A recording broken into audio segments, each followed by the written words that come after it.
दामाद की सास पार्ट 2। अब तक आपने सुना कि कावेरी जी अपनी तीनों बेटियों ईशा, मोहिनी और सुहाना की शादी 3 घर जमाई लड़कों के साथ करवा देती है। उन्हें लगता है कि ये लड़के शायद घर का कामकाज संभाल लेंगे, लेकिन उनके तीनों घर जमाई बहुत आलसी थे। वो नौकरी भी नहीं करते थे और बाहर का काम भी नहीं। कावेरी जी ने अपनी बेटियों से कहा कि वो प्रेगनेंसी का बहाना बनाकर अपने पतियों को सबक सिखाए। अब सुनिए आगे। मम्मी, आपने जैसा कहा था हमने वैसा ही किया, लेकिन देखिए ना, विवेक का हाल तो वैसा का वैसा ही है। घर में ना सुबह का नाश्ता बनता है और ना खाना। नौकरी पर जाने की बात करूं तो खाने को दौड़ते हैं मुझे। हाँ मम्मी, मैंने भी सुमित को कितनी बार कहा कि अगर नौकरी नहीं करनी तो कोई छोटी सी दुकान ही खोल लो। घर का खर्चा कैसे चलेगा? देखो दोपहर के 12 बजने आए और जनाब अभी तक सो रहे हैं। हाँ मम्मी, ईशा और सुहाना ठीक कहती हैं। अविनाश का भी यही हाल है। जब मैंने अपनी प्रेगनेंसी के बारे में कहा तो मुझसे कहने लगा, अरे दूसरी लड़कियां तो 9-9 महीने तक नौकरी करती है, बस डिलीवरी के टाइम छुट्टी लेती है। मोहिनी, तुम भी नौकरी करो। अब मुझे कहाँ नौकरी मिलेगी? मम्मी बताओ अब मैं क्या करूँ? हे भगवान, क्या सोचकर घर जमाई दामाद लाई थी मैं कि मेरी बेटियां मेरे पास रहेंगी और खुश रहेंगी, लेकिन इन आलसी दामादों ने तो हमारी जिंदगी को भी प्रॉब्लम में डाल दिया है। मैं तो कहती हूँ मम्मी, हम लोग वापस अपनी जॉब पर जाना शुरू कर देते हैं। बता देते हैं इन लोगों को कि हमने प्रेगनेंसी का बहाना किया है। नहीं नहीं बेटा, ऐसी गलती भी मत करना। अगर तुमने ऐसा किया तो इन तीनों की आदत और ख़राब हो जाएगी। अरे आज नहीं तो कल कभी तो तुम प्रेग्नेंट होगी, तब वापस यही प्रॉब्लम आएगी। तब क्या करोगी तुम तीनों? हाँ मम्मी, आपकी बात तो बिल्कुल सही है। इन लोगों को तो सुधारना ही पड़ेगा। लेकिन कैसे? अपने बच्चों के आने की खबर सुनकर भी इन लोगों पर कोई असर नहीं हो रहा। पैसे कमाने के लिए घर से बाहर निकलना ही नहीं चाहते ये तीनों। अब मेरे दिमाग में एक प्लान आया है। तुम तीनों चिंता मत करो, उन तीनों को बुलाओ, फिर मैं बात करती हूँ। थोड़ी देर बाद कावेरी जी अपने तीनों दामादों को सामने बुलाकर अपनी बात कहना शुरू करती हैं। अविनाश, सुमित और विवेक, देखो बेटा, मैं ना तुम तीनों से बड़ा प्यार करती हूँ, इसीलिए तो तुम्हें घर जमाई बना कर रखा है मैंने। अरे मम्मी जी, सीधे सीधे कहिए ना, क्या बात है? प्यार तो हम भी आपको बहुत करते हैं। अरे मम्मी जी, आपकी इज्जत भी बहुत करते हैं। अरे भाई, आपके जैसी सास और कमाने वाली बीवी सबको मिलती है क्या? हाँ मम्मी, विवेक और सुमित ठीक कह रहे हैं। आपकी बेटी से शादी करके मेरी तो ज़िंदगी ही अच्छी हो गई है। जानती हूँ मैं, और ये भी जानती हूँ कि तुम तीनों अपने अपनी बीवियों से बहुत प्यार करते हो। बेटा, बात ऐसी है कि हमारे कुल गुरु ने कहा है कि प्रेग्नेंट होने के बाद मेरी तीनों बेटियां शुरू के 4 महीने हमारे गांव में जाकर रहेगी, जहां मेरे चाचा जी रहते हैं। अरे लेकिन क्यों मम्मी, गांव में जाकर रहने की क्या ज़रूरत है इन तीनों को? वो क्या है ना बेटा, हमारे परिवार को एक श्राप है। अगर मेरी बेटियों ने यहाँ पर बच्चा पैदा करने की कोशिश की तो उनके बच्चों को कुछ भी हो सकता है। इसलिए अब से लेकर 4 महीने पूरे होने तक इन्हें गांव वाले घर में रहना पड़ेगा। हाँ तो इसमें प्रॉब्लम क्या है मम्मी जी? हम भी वहाँ जाकर रहेंगे, पिकनिक मनाएंगे। अरे भाई, बीवी जहाँ हम भी वहाँ। हाँ यार, आइडिया तो बहुत अच्छा है।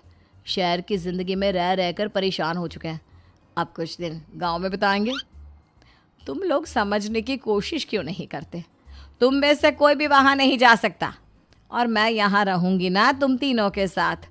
4 महीने की तो बात है, उसके बाद ये तीनों ही लौट कर आ जाएंगी। ठीक है मम्मी जी, अब हमारे बच्चों का सवाल है तो ये तो करना ही पड़ेगा। कावेरी अपनी तीनों बेटियों को कुछ दिन के लिए घर से बाहर कहीं दूसरे शहर में रहने के लिए भेज देती है। कुछ दिनों के बाद, अरे मम्मी जी, बहुत दिन से पिज्ज़ा नहीं खाया, मंगवाइए ना। क्या बताऊं बेटा, पहले तो बेटियां खर्चा दे देती थी क्योंकि उनकी नौकरी थी, लेकिन अब तो मेरे पास पैसे ही नहीं बचे। थोड़े बहुत पैसे हैं जो बच्चों की डिलीवरी में काम आएंगे। लेकिन मम्मी जी, आपकी बेटियों को वापस आने में तो अभी बहुत वक्त बाकी है। वही सोच सोच कर परेशान हो रही हूँ। सोच रही हूँ कल से दूध भी बंद करवा देती हूँ। अब दूध वाले को देने के लिए पैसे भी तो नहीं है ना। अरे नहीं नहीं मम्मी जी, अगर दूध भी बंद करवा दोगी तो मुझे चाय कहाँ से मिलेगी? और चाय के बिना मैं तो मर ही जाऊंगा। क्या करूं बेटा, इसके अलावा हमारे पास कोई ऑप्शन नहीं है। मेरे पास पैसे ही नहीं बचे। इस तरह कावेरी जी धीरे धीरे अपने तीनों दामादों को पैसे देना बंद कर देती हैं और घर में खाने पीने की चीजें लाना भी बंद कर देती है। अब वो तीनों बुरी तरह से परेशान होने लगे थे और इसलिए एक दिन तीनों प्लान करके घर से बाहर निकलते हैं और बाजार में जाने के बाद, यार अच्छा खाना खाए हुए कितने दिन हो गए, पता नहीं कब अच्छा खाना मिलेगा। हमारी बीवियों के जाने के बाद तो हमारी हालत भिखारियों जैसी हो गई है यार। कुछ भी हो, मुझे तो आज पिज्ज़ा खाना ही खाना है।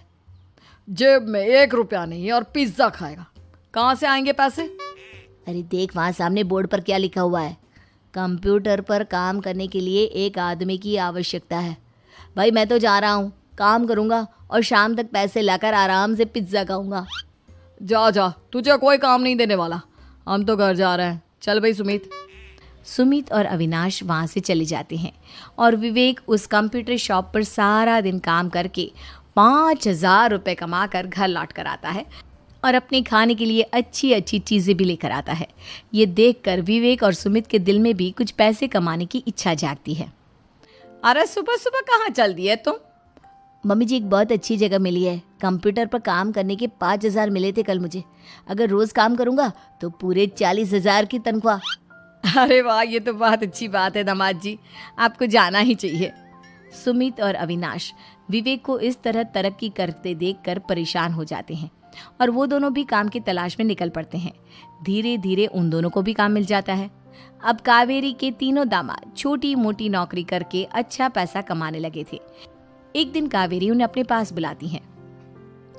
अरे वाह, विवेक 40,000 कमा लेता है, अविनाश 60,000 और सुमित तुम भी 40,000 के आसपास कमा ही लेते हो।